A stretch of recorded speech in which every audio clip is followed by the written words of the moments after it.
പിതാവിനും പരിശുദ്ധ റൂഹായിക്കും സ്തുതി, ആദ്യം മുതൽ നന്നായിക്ക് തന്നെ ആമീൻ. ദ ട്രൂ ഫെയ്ത്തിലേക്ക് എല്ലാവർക്കും സ്വാഗതം. ഞാൻ യാക്കോബായ സഭയിലെ അകപ്പുറം ഇടവകയിലെ ഇട്ടൂപ്പ് ആലുക്കൽ കോർ എപ്പിസ്കോപ്പ്. സത്യവിശ്വാസം സംബന്ധിച്ച കാര്യങ്ങൾ മാത്രമാണ് ഇവിടെ പറയുന്നത്. തെറ്റുകളുണ്ടെങ്കിൽ നമുക്ക് തിരുത്താം. ഇന്ന് പറയാൻ ഉദ്ദേശിക്കുന്നത്, കർത്താവിൻ്റെ രണ്ടാമത്തെ വരവിൽ മരിച്ച കുട്ടികൾ ഉയർക്കുമ്പോൾ അവരുടെ പ്രായം എത്രയായിരിക്കും? മരിച്ചെന്ന് പറയുന്നത് വാങ്ങിപ്പോയവർ എന്നുള്ള അർത്ഥത്തിലാണോ ഞാൻ പറയുന്നത്? ആ ആവശ്യത്തെ ആസ്പദമാക്കിയാണ്. അപ്പോൾ ശിശുക്കൾക്ക് സ്നാനം കൊടുക്കുന്ന തെറ്റാണെന്നൊക്കെ വളരെ ശക്തിയായ വാദം നടന്നുകൊണ്ട് ഇപ്പോഴും നടക്കണ്ട. എങ്കിലും എൻ്റെ ചെറിയ അറിവിൽ ഞാൻ പറയണം, പ്രായമുള്ളവർ ദൈവരാജ്യത്തിൽ പോകേണ്ടതിനായി ദൈവം വച്ചിരിക്കുന്ന യാതൊരു വ്യവസ്ഥയും കുഞ്ഞുങ്ങൾക്ക് ബാധകമല്ല. പ്രായമുള്ളവർ ദൈവരാജ്യത്തിൽ പ്രവേശിക്കുവാൻ ആവശ്യമായിരിക്കുന്ന ഒരു വ്യവസ്ഥയും കുഞ്ഞുങ്ങൾക്ക് ബാധകമല്ല. അപ്പോൾ നമുക്കൊന്ന് എന്ത് ചെയ്യാം? ആദവനെയും ഹവ്വയെയും ദൈവം എങ്ങനെയാണ് സൃഷ്ടിച്ചത്? ശിശുവായിട്ടാണോ? അല്ല, പൂർണ്ണ യൗവന യുക്തരായിട്ടാണ് ആദവനെയും ഹവ്വയെയും സൃഷ്ടിച്ചത്. യൗവന പ്രായത്തിലാണത്. ഏകദേശം 30 വയസ്സെന്ന് പറഞ്ഞാലും തെറ്റില്ല. ആദ്യം ആദം, പിന്നെ ഹവ്വ. അപ്പോൾ അവർക്ക് ശിശുപ്രായത്തിൽ എന്താ ആണെന്ന് അവർക്കറിയില്ല. ശിശുപ്രായത്തെ പറ്റി അവർക്കറിയില്ല, സത്യം. പക്ഷേ ആദാമിൻ്റെ വംശത്തിൽ നിന്ന് ജനിച്ച എല്ലാ മനുഷ്യരും ഗുണദോഷങ്ങളെ തിരിച്ചറിയുവാൻ കഴിവില്ലാത്തവരായി ലോകത്ത് ജനിക്കുന്നു. ഗുണത ദോഷമെന്ന് ഈ കുഞ്ഞുങ്ങൾക്ക് വല്ല അറിയാമോ? അതുമേയാണല്ലോ ഈ പെന്തിക്കോസ്തുകാർ കയറി പിടിക്കണത്. അങ്ങനെ വിശ്വാസം ഉണ്ടല്ലോ എന്ന് അങ്ങനെയാണ് ഇടുന്നത്. അപ്പോൾ ആദാമിൽ ജനിക്കുന്ന സകല മനുഷ്യരും, വിശദമായിട്ട് ഇതിനൊക്കെ പറയണ്ട, ഗുണദോഷങ്ങളെ തിരിച്ചറിയാൻ, നന്മതിന്മകളെ തിരിച്ചറിയാൻ പാടില്ലാത്തവരായി തന്നെയാണ് ജനിക്കുന്നത്. ഈ ജനനത്തിനോ ജനന പ്രക്രിയകൾക്കോ കുഞ്ഞുങ്ങൾ ഉത്തരവാദികളല്ല. ആദം പാപം ചെയ്തതിന് കുഞ്ഞുങ്ങൾ ഉത്തരവാദികളല്ല. പക്ഷേ ആദമിൻ്റെ പാപത്തിൻ്റെ ചായ വരൽ വന്നേ കാണുന്നു. അപ്പം അവരറിയാതെ വന്ന പാപം അവരറിയാതെ തന്നെ കഴികളയണം. പിന്നെ മറ്റൊരു കാര്യം, സകല മനുഷ്യർക്കും വേണ്ടി ഒരുക്കിയിരിക്കുന്ന ഈ വലിയ രക്ഷയിൽ നിന്ന് ഒരു നിമിഷം പോലും കുഞ്ഞുങ്ങളെ മാറ്റി നിർത്താൻ പറ്റൂല. ദൈവസ്നേഹത്തിന് അത് കഴിയില്ല. കുഞ്ഞുങ്ങളെ നശിക്കുവാനായി അവരറിയാതെ വന്ന പാപത്തിന് അവരെ ഉത്തരവാദികളാക്കി മാമോദീസ മുക്കാതെ അല്ലെങ്കിൽ മാമോദീസ കൊടുക്കാതെ ഒരു മരിക്കാനിടയായാൽ കോടിക്കണക്കിന് കുഞ്ഞുങ്ങളെ മരിക്കുന്നത്. അവരൊക്കെ നരകത്തിലേക്ക് തള്ളിയിടാൻ കർത്താവിന് സ്നേഹം അനുവദിക്കുമോ? ഒരിക്കലുമില്ല. ലോകസ്ഥാപനം മുതൽ അറുക്കപ്പെട്ട കുഞ്ഞാടിൻ്റെ പ്രായശ്ചിത്ത യാഗം മുഖാന്തരം ദൈവരാജ്യത്തിനായി സമ്പാദിച്ചിട്ടുള്ള സകല യോഗ്യതകളും കുഞ്ഞുങ്ങൾ അറിയാതെ തന്നെ ദൈവം ദാനമായി കൊടുത്താണ് കുഞ്ഞുങ്ങളെ ഈ ലോകത്തിലേക്ക് വരുവാൻ അനുവദിക്കുന്നത്. ലോകസ്ഥാപനത്തിന് മുമ്പ് അറുക്കപ്പെട്ട കുഞ്ഞാണ്. ലോകത്തിന്റെ പാപം ചുമക്കുന്ന ദൈവത്തിന്റെ കുഞ്ഞാണ്. യോഹന്നാൻ പറയണല്ലോ 1:21. അവൻ ലോകസ്ഥാപനത്തിന് മുമ്പേ അറുക്കപ്പെട്ടു. അതാണ് എഫേസ്യർ 1:4 പറയുന്നത്. ലോകസ്ഥാപനത്തിന് മുമ്പേ നമ്മെ അവൻ തെരഞ്ഞെടുത്തു കഴിഞ്ഞു. ശിശുക്കളെ തെരഞ്ഞെടുത്തു കഴിഞ്ഞു. അവർക്ക് മാമോദീസ കൊടുത്താൽ മതി. എന്തു പറഞ്ഞു? ശിഷ്യസ്ഥാനം വേണ്ട എന്ന് പറയുന്നവർ ഇതിനൊരു മറുപടി വരുമോ? ലോകസ്ഥാപനത്തിന് മുമ്പ് തന്നെ നമ്മെ അവനിൽ തെരഞ്ഞെടുത്തു കഴിഞ്ഞു. കുഞ്ഞുങ്ങളെ മാറ്റി നിർത്തിയിട്ടൊന്നുമില്ല. തെരഞ്ഞെടുത്തവൻ മരിച്ചു എന്ന് പറയുന്നു വിചാരിച്ച് സകല ഭാഗവും നമ്മിൽ നിന്ന് പോയി എന്ന് വിചാരിക്കരുത്. മാമോദിസ ഏറ്റാലേ അതിൻ്റെ അനുഭവം നമുക്ക് കിട്ടുകയുള്ളൂ. അതിന്ന് കുഞ്ഞുങ്ങളെ ഒഴിവാക്കാൻ പറ്റുകയില്ല. അതൊന്നുകൂടെ പറഞ്ഞു കഴിഞ്ഞാൽ, ആദാമ്യ പാപവും പാപത്താലുള്ള മരണവും ശിക്ഷാവിധിയും അവരറിയാതെ അവരിലേക്ക് വരുവാൻ ദൈവം അനുവദിച്ചതുപോലെ താനൊരുക്കിയ പാപപരിഹാരം മാത്രമല്ല, നിത്യജീവനും കാൽവരി മരണത്താൽ ഒടുക്കത്തെ ആദാം സമ്പാദിച്ച ദൈവരാജ പ്രവേശനത്തിന് ആവശ്യമായ എല്ലാ യോഗ്യതകളും അവരറിയാതെ തന്നെ അവർക്ക് നൽകിയേ മതിയാവൂ. ആദാമ്യ പാപം മൂലം മരണവും ശിക്ഷാവിധിയും ലോകത്തിലേക്ക് വന്നതുപോലെ അവരറിയാതെയാണ് അവരിലേക്ക് തന്നെ അത് വന്നിരിക്കുന്നത്. അതുകൊണ്ട് അവരറിയാതെ തന്നെ അവരിൽ നിന്ന് മാറ്റപ്പെടണം. കർത്താവ് ഒരുക്കിയ പാപപരിഹാരം മാത്രമല്ല, നിത്യജീവനും കാൽവരി മരണത്താൽ ഒടുക്കത്തെ ആദാം സമ്പാദിച്ച ദൈവരാജ പ്രവേശനത്തിന് ആവശ്യമായ എല്ലാ യോഗ്യതകളും അവരറിയാതെ തന്നെ അവരിലുണ്ട്. അതായത് കർത്താവിൻ്റെ മരണം മൂലം, അല്ലെങ്കിൽ കർത്താവിൻ്റെ മരണം ഉയർപ്പും മൂലം ലോകത്തിന് കിട്ടിയ വിശ്വാസവും കൃപയും അവരിലുണ്ട്. അവരെ മാമോദിസ മുക്കി അവരെ നിത്യജീവൻ അവകാശിയാക്കണം. ആദാമ്യ പാപം മാറ്റിയാൽ മാത്രം പോരാ, അവൻ നിത്യജീവൻ അവകാശിയാകണം. അതാണ് പരിശുദ്ധാത്മാവിനാൽ അവനെ നിറയ്ക്കണം എന്ന് പറയുന്നത്. മുഹ്റോൻ്റെ കാര്യത്തിൽ ഞാൻ മുമ്പ് പറഞ്ഞിട്ടുണ്ട്. വിശ്വസിക്കാൻ പറ്റി വിശ്വസിച്ചതിന് കുഴപ്പമൊന്നുമില്ല. ആർക്കെന്നും വിശ്വസിക്കാം ഈ ലോകത്ത്.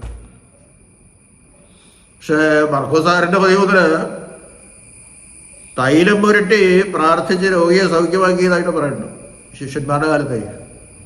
ഇതിനെ തൈലം പുരട്ടിട്ട് പ്രാർത്ഥിച്ചാൽ പോരെ? അപ്പം ആ തൈലത്തിനൊക്കെ യാക്കോബിൻ്റെ ലേഖനത്തിലും പറയുന്നുണ്ട്, രോഗികളെ തൈലാഭിഷേകം നടത്തണം, തൈലം പൂശണം, പ്രാർത്ഥിക്കണം. ഇതൊക്കെ അപ്പോസ്തല കാലത്ത് നടന്ന കാര്യങ്ങളല്ലേ. അതിനൊക്കെ എന്തിനാണ് എതിര് പറയണേ? തൈലമൊന്ന് കേൾക്കണം, മോറോന്ന് കേൾക്കുമ്പോഴും എന്തൊരു വെപ്രാളവും പറയലുമാണ്. ദേഹം മുഴുവൻ പുരട്ടിക്കഴിഞ്ഞാൽ മോറോൻ കുപ്പിയിൽ അടച്ചു വെച്ചാണോ പരിശുദ്ധാത്മാവിനെ? പരിശുദ്ധാത്മാവിൻ്റെ പ്രതീകമാണത്. അതെങ്ങനെ ഉണ്ടാക്കണമെന്നൊക്കെ പഴയ നിയമത്തിലും പറയുന്നുണ്ട്. അതൊക്കെ അനുസരിച്ച് തന്നെ ഞങ്ങൾ ഉണ്ടാക്കണം. അല്ലാന്ന് പറയുന്നത് നിങ്ങളെ കൊണ്ട് കഴിയുമോ? വെറുതെ ആയിട്ട് എല്ലാം പറഞ്ഞിട്ട് തരും. ശിഷ്യന്മാരെ കുഞ്ഞുങ്ങളെ അടുക്കാൻ വിടാൻ സമ്മതിച്ചില്ല. മാതാപിതാക്കളെ അവൻ്റെ തലയിൽ കൈവയ്ക്കാൻ വേണ്ടിയിട്ട് കൊണ്ടുവന്നതാണ്. അപ്പോൾ കർത്താവ് പറഞ്ഞു, ശിശുക്കളെ വീട് അവരെ തടയരുത്. ദൈവരാജ്യം ഇങ്ങനെയുള്ളവരുടേതല്ലോ. അതിന് വേറെ അർത്ഥമുണ്ട്, ഞാൻ അതിലേക്ക് പോകണില്ല. പക്ഷേ തലയിൽ കൈവച്ചാൽ, കർത്താവ് തലയിൽ കൈവച്ചാൽ അവർക്ക് അനുഗ്രഹം കിട്ടും. ആ കാര്യം മാത്രമേ ഞാൻ പറഞ്ഞുള്ളൂ. കുഞ്ഞുങ്ങൾക്ക് അനുഗ്രഹം പ്രാപിക്കാൻ കഴിവുണ്ട്. അവൻ അതിന് അർഹനാണ്. പഴയ നിയമത്തിൽ പോലും അതുണ്ട്. കർത്താവിൻ്റെ മരണത്തിന് മുമ്പ് കർത്താവ് പറയണമെന്ന് ഓർക്കണം.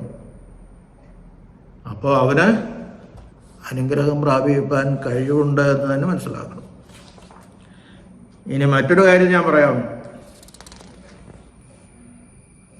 ഗുണദോഷങ്ങളെ തിരിച്ചറിയാൻ കഴിയാത്ത കാലഘട്ടത്തെ പറ്റി പറയുമ്പോൾ ആവർത്തനം 1:39 ഇങ്ങനെ വായിക്കണം. കൊള്ളയായി പോകുമെന്ന് നിങ്ങൾ പറഞ്ഞ നിങ്ങളുടെ കുഞ്ഞുകുട്ടികളും ഇന്ന് ഗുണദോഷങ്ങളെ തിരിച്ചറിയാത്ത നിങ്ങളുടെ മക്കളും അവിടെ ചെല്ലും. ഞാൻ അത് അവർക്ക് കൊടുക്കും, അവർ അത് കൈവശമാക്കും. ഒരു മുൻകുറിയാണ്. സ്വർഗരാജ്യത്തിൻ്റെ കുഞ്ഞുങ്ങളെ അവകാശികളാണെന്നുള്ളതിന് ഒരു മുൻ സൂചനയാണ് ഈ ആവർത്തന പുസ്തകം 1:39 പറയുന്നത്.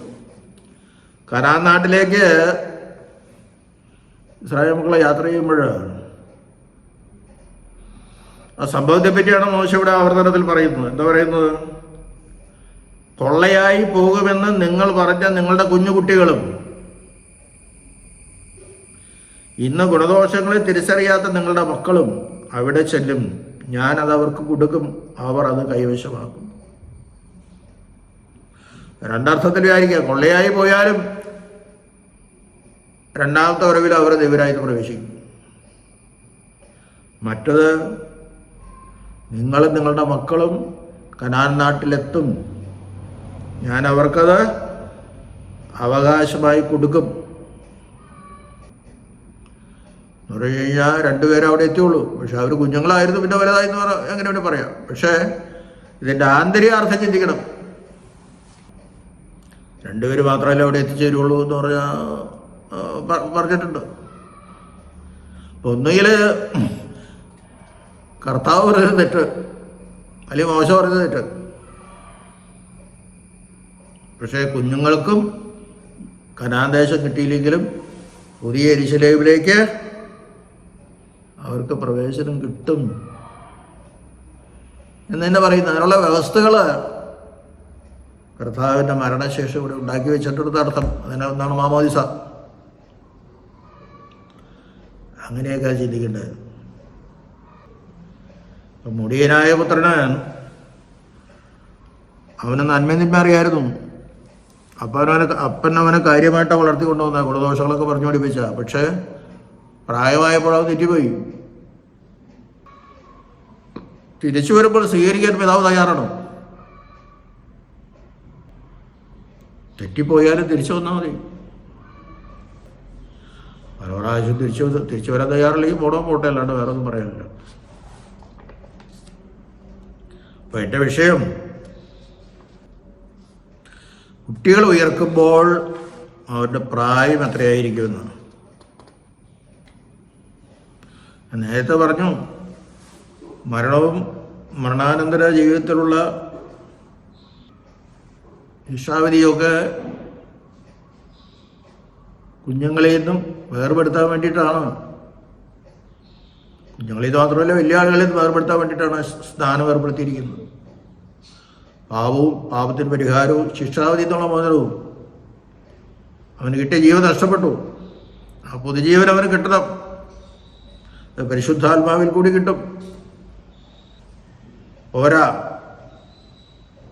ആത്മാവാണ് ജീവൻ നൽകുന്നത്, സമ്മതിക്കണം. പക്ഷേ കർത്താവ് പിന്നെ ഒരു കാര്യം കൂടെ പറഞ്ഞു. കർത്താവ് പറഞ്ഞു, എൻ്റെ ശരീരം ഭക്ഷിക്കാതെയും എൻ്റെ രക്തം കുടിക്കാതെ ഇരിക്കുന്നതിനുള്ള ജീവനില്ല. കർത്താവിലത് പറഞ്ഞു രണ്ടും. അത് രണ്ടും സ്വീകരിക്കണ്ട നമ്മൾ. കർത്തൃമേശാന്ന് പറഞ്ഞുകൊണ്ട് പെന്തക്കോസ്തുകാരുടെ അടുത്ത് എന്താ കാര്യം? മണ്ണും അരയ്യാവെള്ളം കൊണ്ടുവച്ചിട്ട് അത് എൻ്റെ ശരീരമാണ്, എൻ്റെ രക്തമാണെന്ന് പറയാൻ ഒരു പാസ്റ്റർക്ക് സാധിക്കും? സാധ്യമല്ല. കാരണം അദ്ദേഹത്തിന് ശരിയായി പട്ടത്വം കിട്ടിയിട്ടില്ല, പറയാൻ പറ്റില്ല. അങ്ങനെ പറയണമില്ല അവർ. പിന്നെ അത് എന്താ ഉറപ്പിക്കാമെന്ന് പറയുന്നത് ആരും? എൻ്റെ ശരീരവും എൻ്റെ രക്തവും. ഓരോ സ്ത്രീ പറയണു, അയോഗ്യമായി ഇത് ഭക്ഷിക്കരുത്. കർത്താവിൻ്റെ ശരീര രക്തങ്ങളെ സംബന്ധിച്ച് കുറ്റക്കാരാവും. അതൊക്കെ പറഞ്ഞിട്ടുള്ളതാണ്. എന്നെ വിശദമായിട്ട് പറയേണ്ടത്, നിങ്ങൾക്കത് അറിയുകയും ചെയ്യാം. ഞാൻ പറഞ്ഞു വന്നതാണ്. കുഞ്ഞുങ്ങൾ ഉയർക്കുമ്പോൾ സ്വർഗത്തിൽ കുഞ്ഞുങ്ങളും വൃദ്ധന്മാരെ എന്നൊന്നില്ല. എന്നേക്കും നിത്യ യൗവനം തന്നെയാണ് സ്വർഗത്തിൽ. മനസ്സിലാവുമോ? ഒരു വയസ്സായ കുട്ടി മരിച്ചാലും കർത്താവിൻ്റെ രണ്ടാമത്തെ വരവിൽ അവൻ 30 വയസ്സിലായിരിക്കും അവൻ ഉയർത്തെഴുന്നേൽക്കുന്നത്. യൗവനം. കാരണം ആദാം സൃഷ്ടിക്കപ്പെട്ടപ്പോൾ അവന് 30 വയസ്സായിരുന്നു ഏകദേശം. അവനെയാണ് ഏദൻ തോട്ടത്തിലാക്കിയത്. പുനരുത്ഥാനത്തിൽ അവർ മാലാഖമാരെ പോലെയാണെന്ന് കർത്താവ് പറഞ്ഞിട്ടുണ്ട്. ഞാൻ ഇപ്പോൾ വായിക്കെടുക്കണില്ല, അറിയാതെ.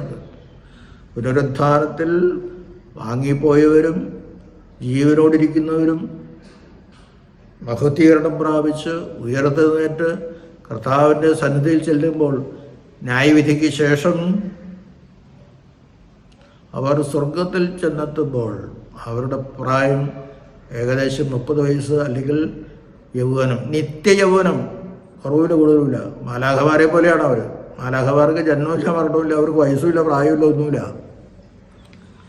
ഇനി സ്വർഗത്തിൽ നമ്മൾ എന്താ, നമ്മളെ ഭരിക്കയില്ല.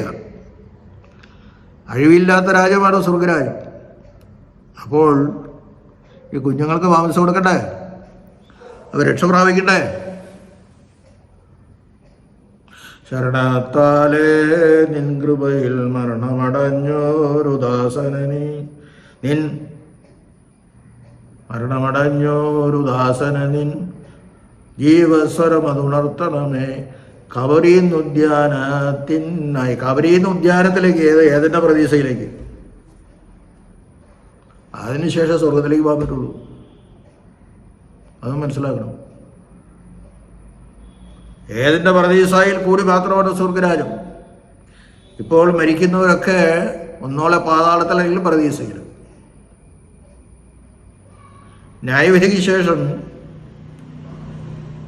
പർദീസായിൽ പ്രവേശിക്കാത്തവരും പർദീസായിൽ പ്രവേശിച്ചിട്ട് സ്വർഗത്തിലേക്ക് പോകാൻ പറ്റുള്ളൂ. സ്വർഗരാജ്യത്തിന് അവകാശമാണെങ്കിൽ, അല്ലെങ്കിൽ പെരുമാറേണ്ട കാര്യമുള്ളൂ.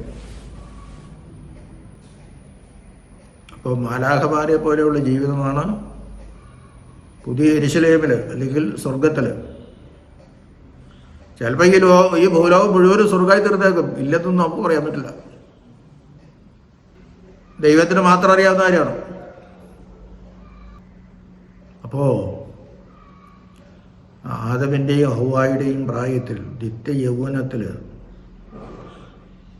ആദമും ഹവ്വയൊക്കെ അവിടെ ചെന്നു കഴിഞ്ഞു അവർ പ്രതീക്ഷയിൽ. കർത്താവിൻ്റെ മരണം വരെയുള്ള എല്ലാ ആളുകളും പാതാളത്തിൽ പിടിക്കപ്പെട്ടിരുന്നു. പാതാളത്തിൽ 2 തട്ടുണ്ട്. അതൊക്കെ ഞാൻ ഇതിനു മുമ്പ് പറഞ്ഞിട്ടുണ്ട്. കർത്താവ് അവിടെ സുവിശേഷം പറഞ്ഞു, നിങ്ങൾക്ക് വേണ്ടി ഞാൻ മരിച്ചു. വിശ്വസിച്ചവർക്കൊക്കെ ഏതിൻ്റെ പ്രതീക്ഷയിലേക്ക് പ്രവേശനം കൊടുത്തു. വലതുഭാഗത്തെ കള്ളരോട് പറഞ്ഞു, ഇന്ന് നീ എന്നോട് പ്രതീക്ഷയിലിരിക്കുന്ന സ്വർഗത്തിൽ പോകുന്നല്ല.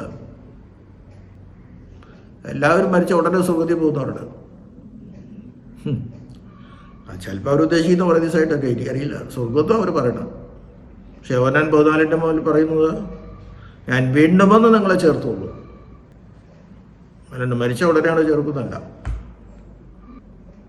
അപ്പോൾ മാക്സിമം പ്രതീക്ഷയിൽ വരപ്പോൾ. അപ്പോൾ മരിച്ച എല്ലാ ശിശുക്കൾ മാത്രമല്ല, വൃദ്ധന്മാരും ആര് മരിച്ചാലും അവൻ ഉയർക്കുമ്പോൾ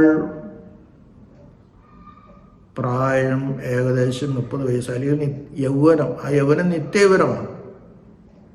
മരണമില്ല, ജനനമില്ല, ഒന്നുമില്ല. അവിടെ കുടുംബജീവിതമൊന്നുമില്ല, ഒന്നുമില്ല. ദൈവത്തെ അവനായിരിക്കുന്ന അവസ്ഥയിൽ, ആ തൃത്വത്തെ അവനായിരിക്കുന്ന അവസ്ഥയിൽ, അവരെന്ന് പറയാൻ പാടില്ല, വിശുദ്ധ തൃത്വത്തെ അവനായിരിക്കുന്ന അവസ്ഥയിൽ 3 വ്യക്തികളുണ്ട്. അത് വേറെ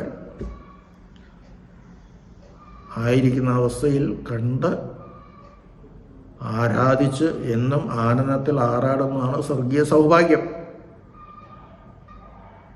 അപ്പോൾ ആര് മരിച്ചാലും ഉയർക്കുമ്പോൾ ഏകദേശം 30 വയസ്സ് അല്ലെങ്കിൽ നിത്യജീവനം. ദൈവം നമ്മെല്ലാവരെയും അനുഗ്രഹിക്കട്ടെ.